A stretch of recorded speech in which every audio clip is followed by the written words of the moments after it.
ಇತ್ತ ಹಾವೇರಿ ಜಿಲ್ಲೆಯಲ್ಲೂ ಕೂಡ ನಿಲ್ಲದ ಫೈನಾನ್ಸ್ ಕಾಟ. ಫೈನಾನ್ಸ್ ಸಿಬ್ಬಂದಿಯ ಆ ಕಾಟಕ್ಕೆ ಬೇಸತ್ತು ಹೋಗಿದ್ದಾರೆ.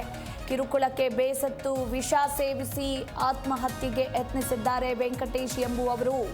ಹಾವೇರಿ ಜಿಲ್ಲೆಯಲ್ಲೂ ಕೂಡ ಖಾಸಗಿ ಫೈನಾನ್ಸ್ಗಳ ಕಾಟ ಮುಂದುವರೆದಿದ್ದು, ಫೈನಾನ್ಸ್ನಲ್ಲಿ 4 ಲಕ್ಷ ರೂಪಾಯಿ ಸಾಲ ಪಡೆದುಕೊಂಡಿದ್ದ ವೆಂಕಟೇಶ್ ಕಿರುಕುಳಕ್ಕೆ ಬೇಸತ್ತು ವಿಷ ಸೇವಿಸಿ ಆತ್ಮಹತ್ಯೆಗೆ ಯತ್ನಿಸಿದ್ದಾರೆ.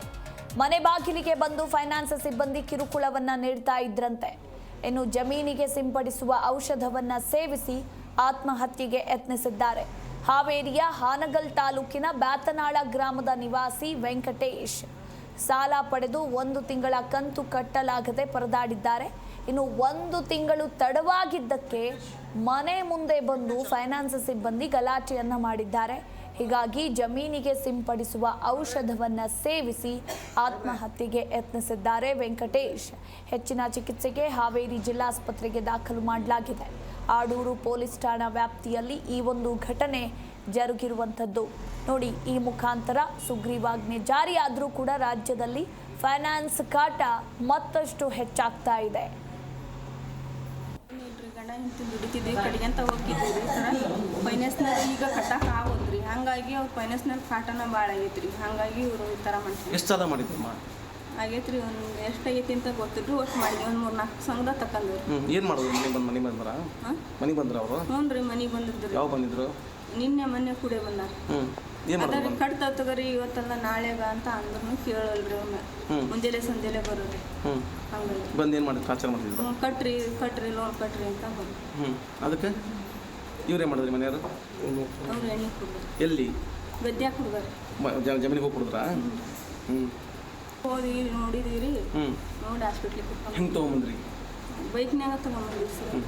ಹೆಸರೇನು? ವೆಂಕಟೇಶ್ ರೀ. ನಿಮ್ಮ ಈಗ ಇಲ್ರಿ, ಈಗ ಇಲ್ರಿ ಸರ್. ಕಷ್ಟದಲ್ಲಿದ್ದೀರಿ? ಈಗ ಕಟ್ಟೇವ್ರಿ, ಇಷ್ಟು ದಿವ್ಸ ಕಟ್ಟೇವ್ರಿ. ಈಗ ಕಷ್ಟದಲ್ಲಿ ಅದಾವ್ರಿ. ಎಷ್ಟು ಕಂತು ಕಟ್ಟಿಲ್ಲ? ಈಗ ಇದಕ್ಕಂತ ಕಟ್ಟಿಲ್ರಿ. ಇದೊಂದು ತಿಂಗಳದು 1-2 ಸಂಘ ಅಷ್ಟ ಕಟ್ಟಿಲ್ರಿ. ಈ ಕುರಿತು ನಮ್ಮ ಪ್ರತಿನಿಧಿ MD ಹಣಗಿ ಇನ್ನೂ ಹೆಚ್ಚಿನ ಡೀಟೇಲ್ಸ್ ಕೊಡ್ತಾರೆ. ಹಣಗಿ, ಫೈನಾನ್ಸ್ ಕಂಪನಿ ಸಿಬ್ಬಂದಿಗಳ ಕಾಟಕ್ಕೆ ರೈತರೊಬ್ಬರು ಆತ್ಮಹತ್ಯೆಯನ್ನು ಮಾಡಿಕೊಂಡಿರುವಂತಹ ಘಟನೆ, ಆತ್ಮಹತ್ಯೆಗೆ ಯತ್ನಿಸಿರುವಂತಹ ಘಟನೆ ಜರುಗಿದೆ. ಸದ್ಯ ಅವರ ಪರಿಸ್ಥಿತಿ ಯಾವ ರೀತಿ ಇದೆ? ಕುಟುಂಬಸ್ಥರು ಏನು ಹೇಳ್ತಾರೆ? ಈ ಕಡೆ ಫೈನಾನ್ಸ್ ಸಿಬ್ಬಂದಿ ವಿರುದ್ಧ ಯಾರೂ ಕೂಡ ಕ್ರಮ ತೆಗೆದುಕೊಂಡಿಲ್ವಾ? Overall details. ಎಸ್ ಮಧು, ನಿಜಕ್ಕೂ ಅಂದ್ರೆ ಹಾವೇರಿ ಜಿಲ್ಲೆಯಲ್ಲಿ ಫೈನಾನ್ಸ್ ಕಿರುಕುಳ ನಿಲ್ತಾನೆ ಇಲ್ಲ. ಯಾಕಂದ್ರೆ ಪ್ರಮುಖವಾಗಿ ರಾಜ್ಯ ಸರ್ಕಾರ ಅದಕ್ಕೆ ಆದಂತಹ ಕಟ್ಟುನಿಟ್ಟಿನ ಕ್ರಮಗಳನ್ನ ತಗೋಬೇಕು ಅನ್ನುವಂತ ರೀತಿಯಲ್ಲಿ ಎಲ್ಲ ರೀತಿಯಾದಂತಹ ಒಂದು ಸುಗ್ರೀವಾಜ್ಞೆಯನ್ನು ಸಹ ಹೊರಡಿಸಿದೆ. ಜೊತೆಗೆ ಫೈನಾನ್ಸ್ ಕಿರುಕುಳ ಕೊಡಬಾರದು ಅನ್ನುವಂತ ರೀತಿಯಲ್ಲಿ ಎಲ್ಲ ರೀತಿಯಾದಂತಹ ಫೈನಾನ್ಸ್ ಸಿಬ್ಬಂದಿಗಳಾಗಿರ್ಬೋದು, ಜೊತೆಗೆ ಫೈನಾನ್ಸ್ ಖಾಸಗಿ ಫೈನಾನ್ಸ್ ಮಾಲೀಕರು ಏನಿರ್ತಾರೆ ಅವ್ರಿಗೂ ಸಹ ಏನಂದ್ರೆ ಮಾಹಿತಿಯನ್ನು ಕೊಟ್ಟಿರ್ತಕ್ಕಂಥದ್ದು. ಜೊತೆಗೆ ಈಗ ಹಾವೇರಿ ಜಿಲ್ಲೆ ಹಾನಗಲ್ ತಾಲೂಕಿನ ಬ್ಯಾತನಾಳಲ್ಲಿ ಗ್ರಾಮದಲ್ಲಿರ್ತಕ್ಕಂಥ ಒಬ್ಬ ವ್ಯಕ್ತಿ ಏನಂದ್ರೆ ಫೈನಾನ್ಸ್ ಕಿರುಕುಳಕ್ಕೆ ನಿರಂತರವಾಗಿ ಫೈನಾನ್ಸ್ ಸಿಬ್ಬಂದಿಗಳು ಮನೆ ಹತ್ರ ಬಂದು ಕಿರುಕುಳ ಕೊಡ್ತಾರೆ ಅನ್ನುವಂತ ನಿಟ್ಟಿನಲ್ಲಿ ವಿಷ ಸೇವಿಸಿ ಆತ್ಮಹತ್ಯೆಗೆ ಯತ್ನ ಮಾಡಿದ್ದಾನೆ. ಆ ಹಿನ್ನೆಲೆಯಲ್ಲಿ ಆ ವ್ಯಕ್ತಿಗೆ ಏನಂದ್ರೆ ಈಗ ಹಾವೇರಿ ಜಿಲ್ಲಾಸ್ಪತ್ರೆಗೆ ಚಿಕಿತ್ಸೆಗೆ ಅಂತ ಹೇಳಿ ಕರ್ಕೊಂಡು ಬಂದಿದ್ದಾರೆ. ಈ ಸಂದರ್ಭದಲ್ಲಿ ಅವರು ಕುಟುಂಬಸ್ಥರು ಏನಂದ್ರೆ ಕಣ್ಣೀರನ್ನು ಹಾಕ್ತಾ ಇದ್ದಾರೆ. ಪ್ರಮುಖವಾಗಿ ಫೈನಾನ್ಸ್ ಸಿಬ್ಬಂದಿಯವರಿಗೆ ನಾವು ಪ್ರಮುಖವಾಗಿ ಸುಮಾರು ವಿವಿಧ ರೀತಿಯಾದಂತಹ 4 ಫೈನಾನ್ಸ್ಗಳಲ್ಲಿ ಏನಂದ್ರೆ ಹಣವನ್ನ ಪಡೆದಿರ್ತಾರೆ. ಸುಮಾರು 2 ಲಕ್ಷಕ್ಕೂ ಅಧಿಕ ಹಣ ಪಡೆದಿದ್ದಾರೆ ಅನ್ನುವಂತ ಮಾಹಿತಿ ಸದ್ಯಕ್ಕಿರ್ತಕ್ಕಂಥದ್ದು. ಜೊತೆಗೆ ಕುಟುಂಬಸ್ಥರು ಸಹ ಏನಂದ್ರೆ ಮಾಹಿತಿ ನೀಡಿದ್ದಾರೆ. ನಾವು ಏನಂದ್ರೆ 4 ಕಡೆ ಏನಂದ್ರೆ ಫೈನಾನ್ಸ್ ಹಣವನ್ನ ತೆಗೆದುಕೊಂಡಿದ್ದೇವೆ, ಆದ್ರೆ ಅವರು ನಮ್ಮ ಮನೆ ಹತ್ರ ಬಂದು ಫೈನಾನ್ಸ್ ಸಿಬ್ಬಂದಿಗಳು ಹಣವನ್ನ ಕಟ್ಟಲೇಬೇಕು, ಜೊತೆಗೆ ಹಣವನ್ನ ಕಟ್ಟದೇ ಇದ್ರೆ ನಿರಂತರವಾಗಿ ಕಿರುಕುಳ ಕೊಡ್ತಾ ಇದ್ರು. ಈ ಹಿನ್ನೆಲೆಯಲ್ಲಿ ನಮ್ಮ ಪತಿ ಏನಂದ್ರೆ ವಿಷ ಸೇವಿಸಿ ಆತ್ಮಹತ್ಯೆಗೆ ಯತ್ನಿಸಿದ್ದಾನೆ. ಜೊತೆಗೆ ಯಾರು ಸಹ ಏನಂದ್ರೆ ನಾವು ಬಡವರಿದ್ದೇವೆ, ಜೊತೆಗೆ ನಾಳೆ ಕಟ್ತೀವಿ ನಾಡಿದ್ದು ಕಟ್ತೀವಿ ಅಂತ ಹೇಳಿದಂತ ಸಂದರ್ಭದಲ್ಲಿ ಸಹ ಏನಂದ್ರೆ ಫೈನಾನ್ಸ್ ಸಿಬ್ಬಂದಿಗಳು ನಮ್ಮ ಮಾತನ್ನ ಕೇಳ್ತಾ ಇಲ್ಲ. ಜೊತೆಗೆ ಕಿರುಕುಳವನ್ನ ನಿರಂತರವಾಗಿ ಕೊಡ್ತಾನೆ ಇದ್ದಾರೆ. ಜೊತೆಗೆ ಸುಮಾರು ನಾವು ಕೆಲಸಕ್ಕೆ ಹೋಗುವಂತ ಸಂದರ್ಭದಲ್ಲಿ ಮನೆ ಹತ್ರ ಬಂದು ಚೇರ್ ಹಾಕೊಂಡು ಕೊಡುವಂತ ಪರಿಸ್ಥಿತಿ ನಿರ್ಮಾಣವಾಗಿದೆ. ಈ ಹಿನ್ನೆಲೆಯಲ್ಲಿ ನನ್ನ ಪತಿ ವಿಷ ಸೇವಿಸಿ ಆತ್ಮಹತ್ಯೆಗೆ ಯತ್ನ ಮಾಡಿದ್ದಾನೆ ಅನ್ನುವಂತ ರೀತಿಯಲ್ಲಿ ಏನಂದ್ರೆ ಏನು ಆತ್ಮಹತ್ಯೆ ಮಾಡಿಕೊಂಡಂತ ವ್ಯಕ್ತಿಯ ಪತ್ನಿ ಈಗ ಕಣ್ಣೀರು ಹಾಕ್ತಾ ಇರುವಂತದ್ದು. ಮಧು. ಎಸ್, ಥ್ಯಾಂಕ್ ಯು ನಿಮ್ಮೆಲ್ಲ ಮಾಹಿತಿಗಾಗಿ ಹಣಗಿ.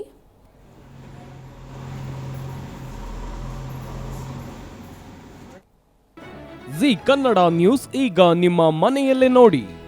ಎಲ್ಲ ಕೇಬಲ್ಗಳಲ್ಲಿ ಈಗ ಲಭ್ಯ.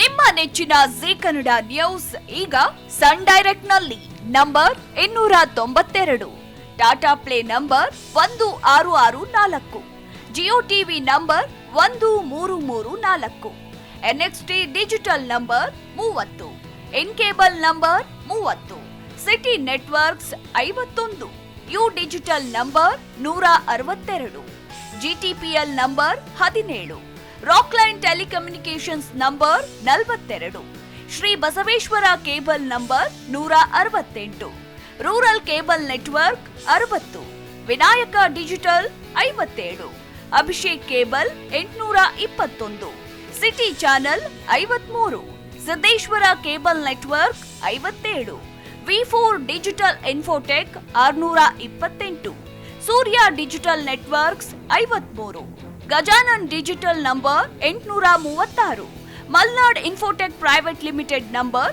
56, Metrocast number 830, Victory Digital number 167ರಲ್ಲಿ ನೋಡಿ ಆನಂದಿಸಿ.